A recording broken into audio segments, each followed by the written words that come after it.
All students, आज का जो हमारा नया लेक्चर शुरू हो रहा है वो आपके पास किस पे ESR स्पेक्ट्रोस्कोपी है। ठीक है, इलेक्ट्रॉन स्पिन रेजोनेंस। आपके पास MSc के पर्पज से आपके पास CSR नेट गेट और जो भी आप क्या एग्जाम देते हैं आपके पास हायर लेवल का, उसमें बहुत ज़्यादा क्वेश्चन आपके पास ESR से पूछे जाते हैं और बहुत इजी क्वेश्चन होते हैं, बहुत ज़्यादा रिलेट करते हैं आपके पास NMR स्पेक्ट्रोस्कोपी से।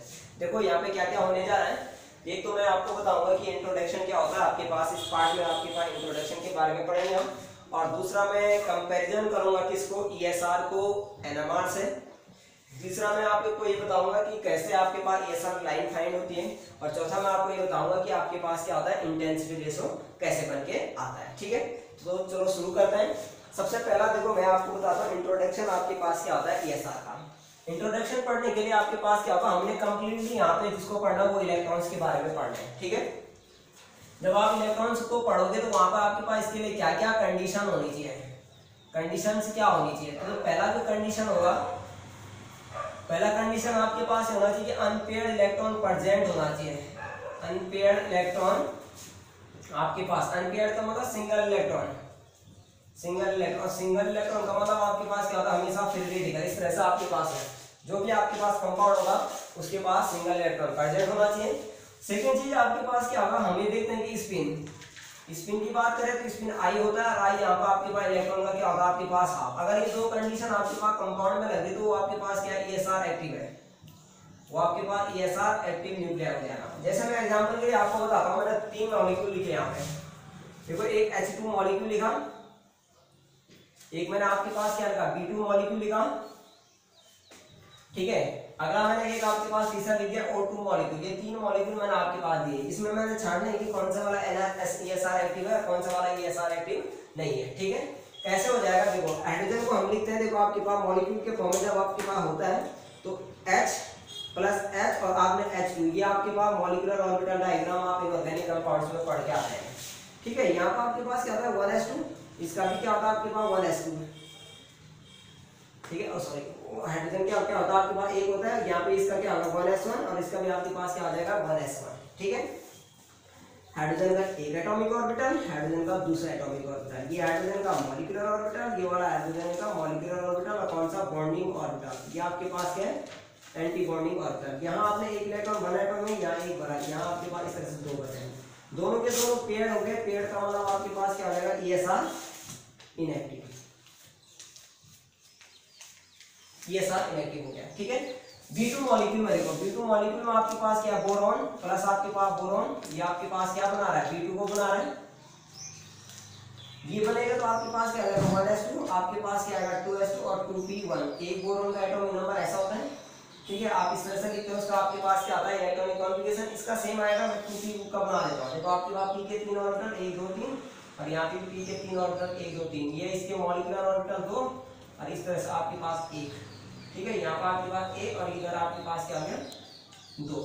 आपने कितने इलेक्ट्रॉन भरने, 1, आपने इस तरह से भर दिए 1। यहाँ भी वही भरोगे 1, क्योंकि ये बोरोन एटम है और ये भी आपके पास क्या बोरोन एटम है। यहाँ 1 और 1 कितना हो जाएगा 2, 1 और 2 अनपेयर्ड इलेक्ट्रॉन, ये आपके पास क्या हो जाएगा ESR एक्टिव, ये आपके पास क्या हो जाएगा ESR एक्टिव। ऑक्सीजन को देखो O प्लस आपके पास O।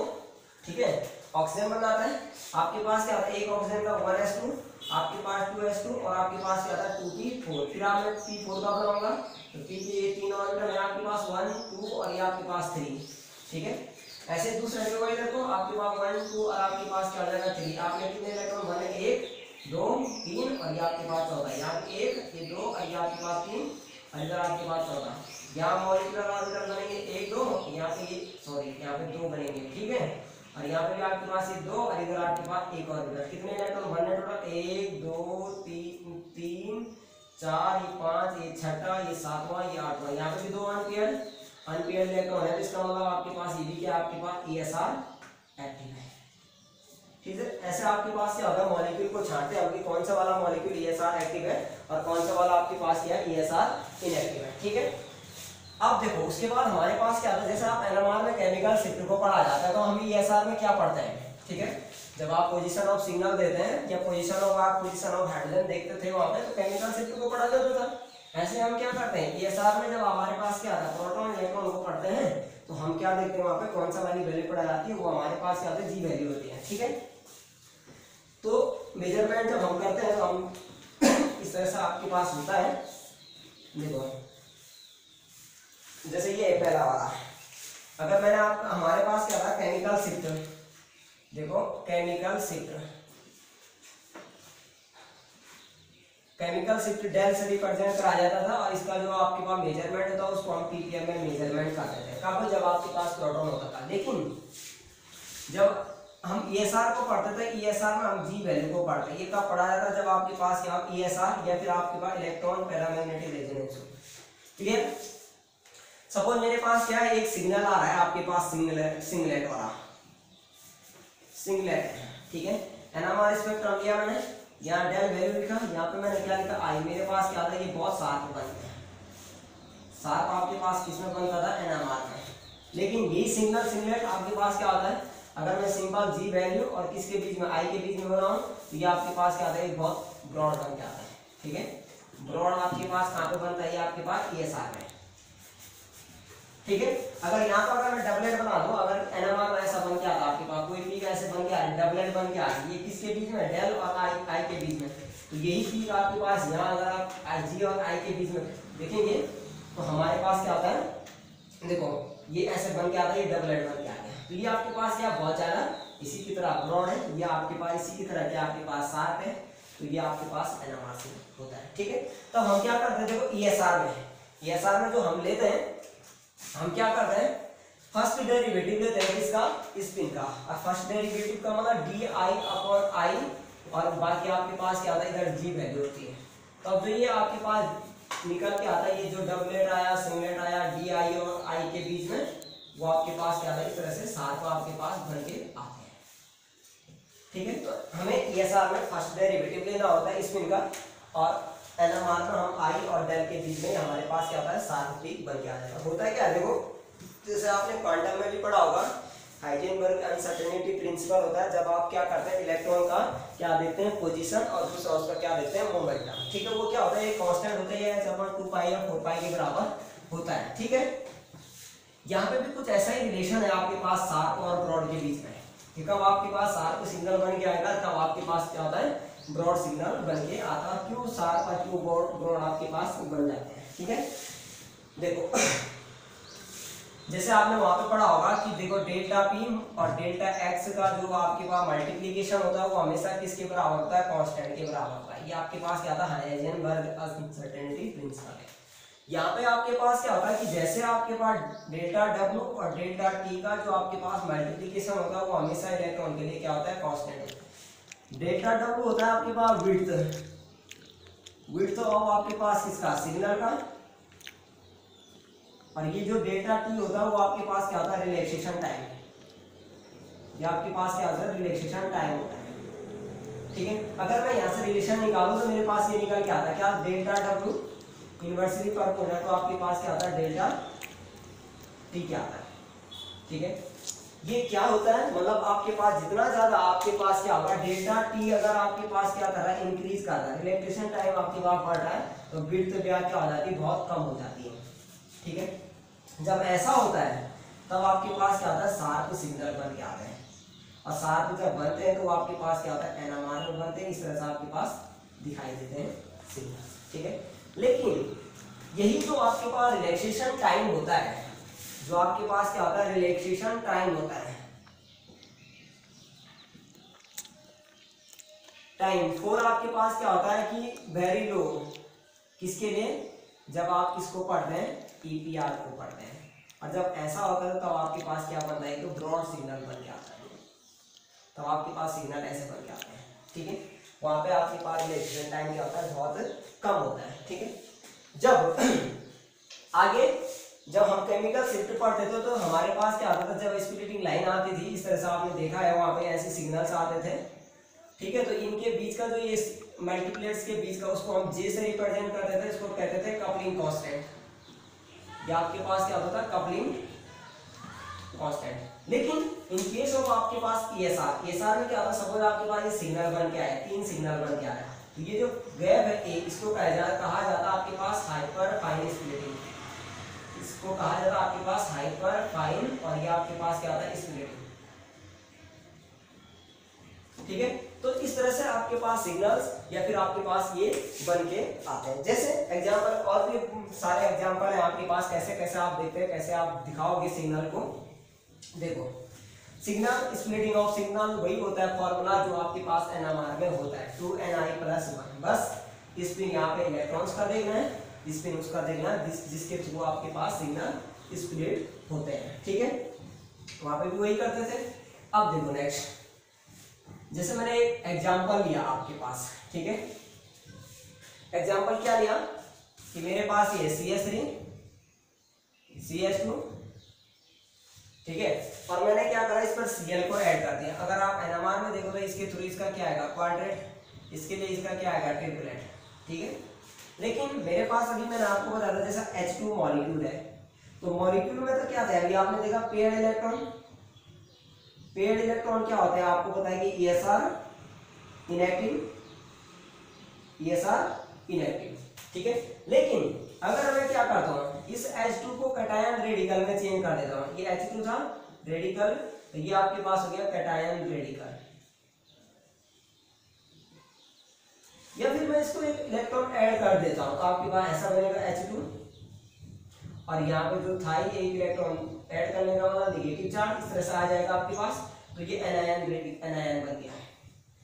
तो ऐसे केसेस में ये मॉलिक्यूल हमारे पास क्या होता है ESR एक्टिव बन जाते हैं, ये आपके पास क्या हो जाते हैं ESR एक्टिव हो जाते हैं। ठीक है, तो जब ESR एक्टिव हो जाते हैं तो मेरे पास क्या होता है कि हम इनके लिए रूल्स लगाते हैं, तब आपके पास नंबर ऑफ स्प्लिटिंग निकालते हैं 2ni+1। ठीक है, I जो होता है यहाँ पे I और N, I तो हो जाएगा आपके पास स्पिन, ठीक है, जिसके थ्रू स्प्लिटिंग हो रही होगी, यानी कि स्पिन आपके पास होगा, और दूसरा N आपके पास न्यूक्लियस जो इन्वॉल्व हो रहा है, ऐसा न्यूक्लियस जो आपके पास उसमें क्या होगा इन्वॉल्व होगा। ठीक है, ये आपके पास देखा जाता है। और इलेक्ट्रॉन है तो इलेक्ट्रॉन का स्पिन आपके पास क्या होता है हाफ होता है, तो अगर आप इसको और मॉडिफाई करें तो ये ऐसा हो जाएगा 2, और n r की जगह मैं क्या करूंगा हाफ और +1, 2 से 2 कैंसिल कर दूंगा, n+1 रूल भी आप इसको बोलते हैं, n+1 रूल लगा लो, n क्या होगा आपके पास नंबर ऑफ न्यूक्लियस आपके पास हो जाएगा। जैसे यहाँ पे था H2, अगर मेरे पास ये H2 और ये आपके पास क्या है कैटायन रेडिकल है, तो मैं इसका न्यूक्लियस क्या दूंगा, एक हाइड्रोजन का न्यूक्लियस है, दूसरे हाइड्रोजन का न्यूक्लियस है, तो अगर आप इसमें स्प्लिटिंग दिखाओगे तो 2n और I और क्या हो जाएगा +1, तो 2n की जगह क्या होगा नंबर ऑफ न्यूक्लियस 2, I को स्पिन मैंने रख दिया हाफ और +1, तो ये आपके पास क्या आ जाएगा ये कटा आपके पास ये 3 आपके पास ट्रिपलेट बन के आ जाएगा। ठीक है, तो इस तरह से आप क्या करेंगे नंबर ऑफ सिग्नल्स निकालेंगे ESR में और आपके पास EPR में। ठीक, अब जो 3 लाइंस बनेंगे तो देखो ESR में कैसे बन के आती है 3 लाइंस, ये है जैसे आपके पास स्पेक्ट्रम डेल्टा I और आपके पास क्या होगा I और इधर आपके पास क्या आ जाएगा G वैल्यू, तो ये लाइंस ऐसे बन के आती है। ठीक है, अब यहाँ पे रेशो आपके पास 1:1, ये इनकी क्या होती है इंटेंसिटी रेशो होती है। जब भी स्पिन आपके पास क्या हाफ हो, ठीक है, जब भी स्पिन चाहे प्रोटॉन का है चाहे इलेक्ट्रॉन का, जो भी है जिसका स्पिन हाफ आ रहा है वो हमेशा क्या करता है पास्कल ट्रायंगल को फॉलो करता है, उससे इंटेंसिटी आप निकाल लेते हैं 1 बराबर प्रोटॉन 1 1 फिर 1 1 को ऐड करके आपके पास 3 का उसका इंटेंसिटी रेशो निकल जाता है। ठीक हो गया।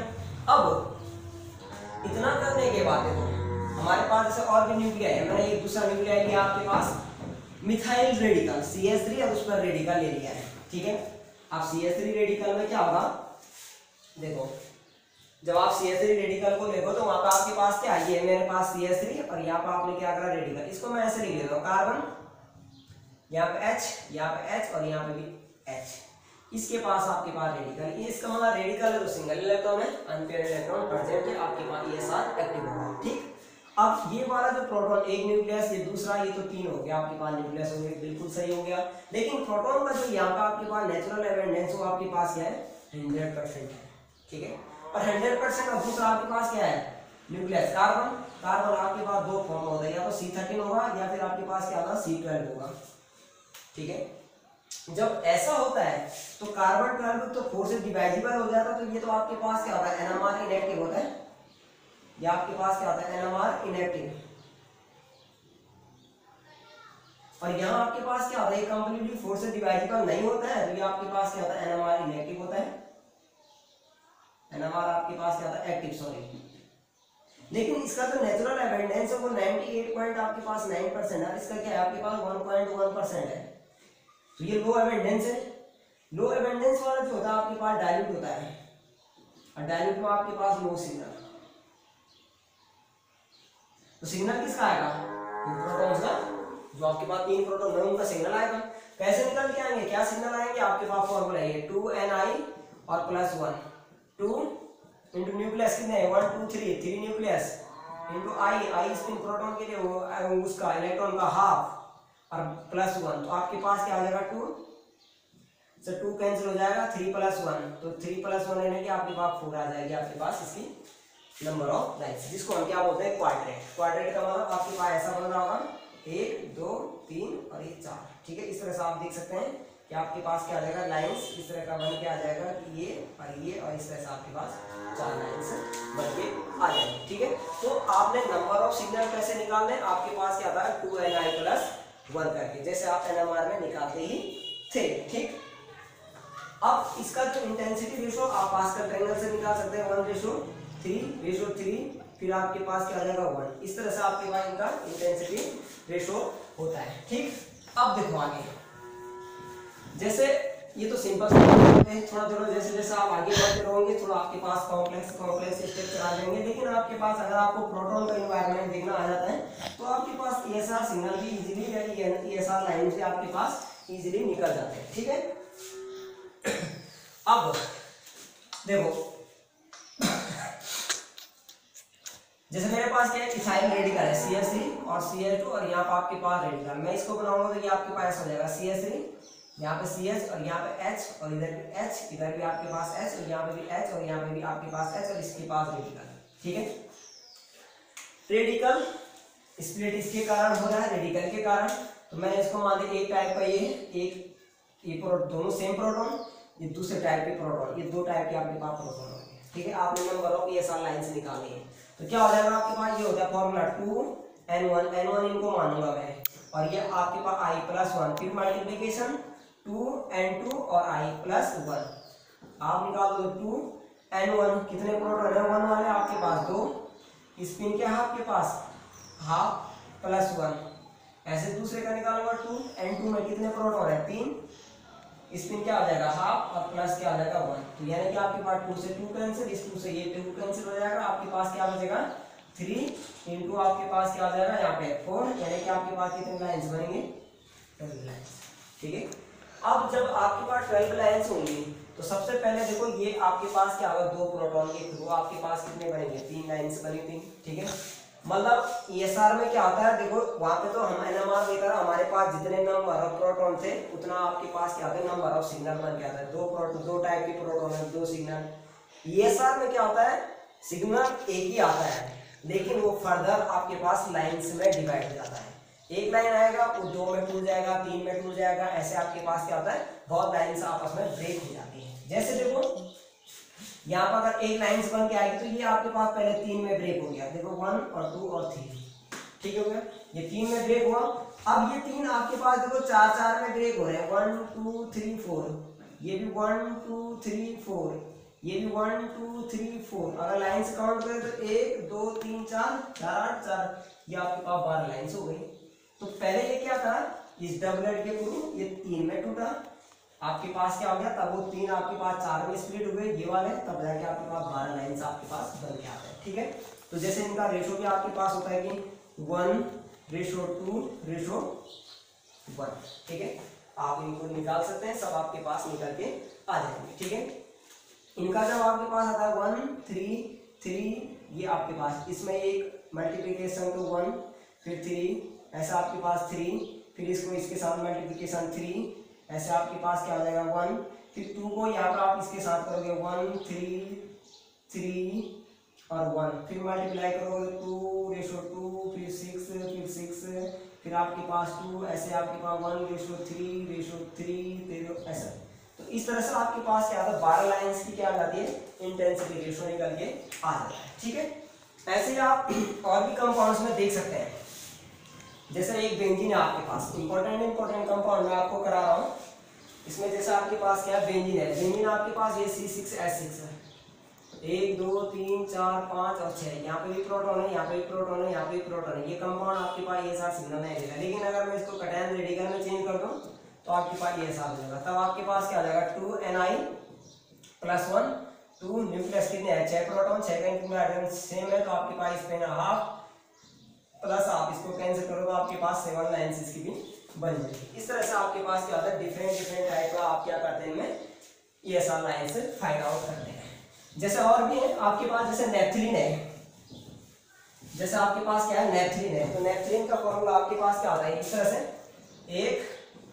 एक बेंजीन और इधर आपके पास दूसरा वाला बेंजीन, ठीक है। यहाँ पे 1 2 3 4 प्रोटॉन, 1 2 3 4 प्रोटॉन। यहाँ प्लेन ऑफ सिमेट्री है, एक प्रोटॉन ये, दूसरा ये, तीसरा ये, चौथा ये, पांचवा ये, छठा ये, सातवां ये और आठवां ये। अगर ये A प्रोटॉन है तो ये भी A प्रोटॉन होगा, ये B प्रोटॉन है तो ये भी आपके पास B प्रोटॉन होगा। सिमेट्री के बाद ये भी A प्रोटॉन होगा, ये भी A प्रोटॉन होगा, ये भी B प्रोटॉन, ये भी आपके पास B प्रोटॉन। तो आप निकाल सकते हैं 2NaI+1, फिर आपके पास 2NbI+1। तो यहाँ पे क्या आ जाएगा, 2 × Na, कितने हैं, A वाले 4 और I कितना है आपके पास, हाफ, ठीक है। यहाँ पे भी क्या आ जाएगा, 2 × आपके पास 4, यहाँ पे आपके पास क्या होगा, हाफ प्लस ये 2, 5 × 5 और यहाँ पे आपके पास क्या है, 25 लाइन्स बन के, ठीक है। इस तरह से आपके पास क्या होंगे, 25 लाइन्स बन के आ जाएंगे, ठीक। ये तो तब है आपके पास जब आपके पास स्पिन क्या होगा, सबका हाफ है, इलेक्ट्रॉन का स्पिन है, तो आपके पास क्या रहेगा, इस तरह से आपके पास इंटेंसिटी या लाइन्स बन के आएंगे। लेकिन अब देखो, जब आपके पास इलेक्ट्रॉन का स्पिन हाफ नहीं हो, क्या पता 1 हो, क्या पता 3/2 हो, क्या पता कहीं का आपके पास 2 हो, तो जब 2 होगा तो तब आपके पास इंटेंसिटी रेशो कैसे आता है और कैसे मॉलिक्यूल में आप उसको देखते हैं कि नंबर ऑफ सिग्नल से कैसे कैसे आपके पास निकल के आता है। ये इंपॉर्टेंट आपके पास, इससे रिलेटेड आपके पास क्वेश्चन भी आते हैं, ठीक है। जैसे मेरे पास क्या है, एक बार मैंने लिया I=1, अगली केस में मेरे पास क्या था, I= मैंने ले लिया आपके पास 3/2 और एक केस में मैंने क्या करा, I= ले लिया मैंने 2, ठीक है। मेरे पास देखो नंबर ऑफ प्रोटॉन n=1 है, फॉर्मूला मेरे पास क्या है, 2Ni और 1। यहाँ पे क्या करूंगा, 2N की जगह 1 प्रोटॉन रखा, I आपको पता है कितना है, 1 है, प्लस आपके पास 1, 2 × आपके पास क्या हो जाएगा 1, यानी कि आपके पास यहाँ पे 3 आ जाएंगे। और फिर इधर भी क्या हो जाएगा आपके पास, देखो यहाँ पे भी अगर n=1 होगा तो आपके पास क्या होगा, 2 1, यहाँ पे 3/2 और प्लस आपके पास 1, तो इससे ये कैंसिल हो जाएगा, 3 + 1 करके क्या हो जाएगा 4। यहाँ पे भी आपके पास क्या होगा, n = 1 तो आपके पास 2Ni और प्लस आपके पास क्या होगा 1, तो आपने क्या करना, 2I की जगह रखूंगा मैं, n की जगह 1, I की जगह आपने 2 और प्लस 1, तो आपके पास क्या आ जाएगा 1 2 2 ये हो जाएगा 5। n= कोई सा भी 1 हो प्रोटॉन ना अगर आपके पास, तो सबके लिए आपके पास इंटेंसिटी रेशो 1:1:1 आता है। 3 यहाँ पे 4 आया तो 1:1:1:1, इस तरह से 5 आया तो 1:1:1:1:1, इस तरह से आपके पास इंटेंसिटी रेशो 1:1 प्रोटॉन के लिए आता है। लास्ट आपके पास क्या है, n=2 वाले जैसे इंपॉर्टेंट है, यही 2 से आपके पास क्वेश्चन आते हैं, बाकी ज्यादा आते भी नहीं है। जैसे ये है 2Ni और +1, आपके पास 2 प्रोटॉन कितने हैं, 2, I की जगह कितना रखना मैंने, 1 + 1, कितना बना आपके पास, देखो 2 2 4 क्या आ जाएगा 5। यहाँ पे क्या होगा, n=2 के लिए 2 × 3/2 प्लस 2 × 3/2 + 1, इससे ये कैंसिल हो जाएगा, तो आपके पास 3 × 6 कितना बनेगा 7। यहाँ पे क्या बनेगा आपके पास, n=2 के लिए 2 × n कितना है आपके पास 2 है और स्पिन कितना आपके पास 2 और प्लस 1, 2 2 × 4 4 × 8 और यहाँ आपके पास 9, इस तरह से आपके पास बन के आएंगे, ठीक है। अब देखो 5 लाइन से कैसे इंटेंसिटी क्या होगी, सिंपल सा तरीका, 1 2 3 4 5, आपको रेशो निकालना है, ये रेशो आ गया, देखो 1 1 2 2 और यहाँ पे आपके पास 3, ये इसकी इंटेंसिटी रेशो है। यहाँ पे भी आपने 7 लाइन 1 2 3 4 5 6 7 रेशो निकालना है, ये आपके पास रेशो आ जाएगा, देखो 1 1 फिर 2 फिर 2 फिर 3 फिर 3 फिर लास्ट में 4, ऐसे यहाँ पे भी 1 2 3 4 5 6 7 8, ऐसे आपके पास 9। रेशो निकालना है, ऐसे निकालो रेशो, इस तरह से आपके पास रेशो 1, फिर यहाँ पे 1, फिर यहाँ पे आपके पास 2, इधर भी आपके पास 2, इधर 3, इधर भी 3, यहाँ पे आपके पास 4, इधर भी 4, ये आपके पास 5। इस तरह से आप क्या करते हैं, इनकी इंटेंसिटी रेशो निकालते हैं। जैसे मेरे पास क्या है, एक एग्जांपल दिया मैंने आपको कि जैसे ये आपके पास क्या ड्यूटेरियम है, अगर मैं क्या करूँ एग्जांपल के लिए दिया मैंने आपके पास कि CD3 और इस पर आपके पास क्या है रेडिकल है, इसमें सिग्नल से बताओ। तो सिग्नल से बताने का मतलब देखो मैंने ड्यूटेरियम का जो स्पिन है वो होता है 1, ठीक है। 1 के लिए ये रहेगा 2Ni और प्लस आपके पास 1, तो ये होता है आपके पास 2N न्यूक्लियस। ड्यूटेरियम कितना है, 3 है, और उसके तो जिसके थ्रू स्प्लिटिंग हो रही है उसका स्पिन कितना है I1 और प्लस 1, ये तो आपके पास क्या है 6 और एक आपके पास 7 लाइन्स आपके पास ऐसे बन जाएगा। लास्ट टाइम जो 2019 में जो गेट में क्वेश्चन आया था, 2019 गेट में जो क्वेश्चन आया था वो आता है मिथाइल रेडिकल, देखो कितना इजी क्वेश्चन आया है, ठीक है। क्या करना था आपने 2Ni प्लस 1 करना था, 2N की जगह 3 प्रोटॉन रख देना था, I की जगह आपने हाफ रख देना था प्लस 1, तो ये आपके पास क्या आ जाएगा 4 लाइन्स। तो इस तरह से आपके पास क्या आता है ESR के इंट्रोडक्शन, उसका NMR के साथ कंपैरिजन, और आपके पास क्या आता है नंबर ऑफ सिग्नल्स कैसे बन के आते हैं। Thank you.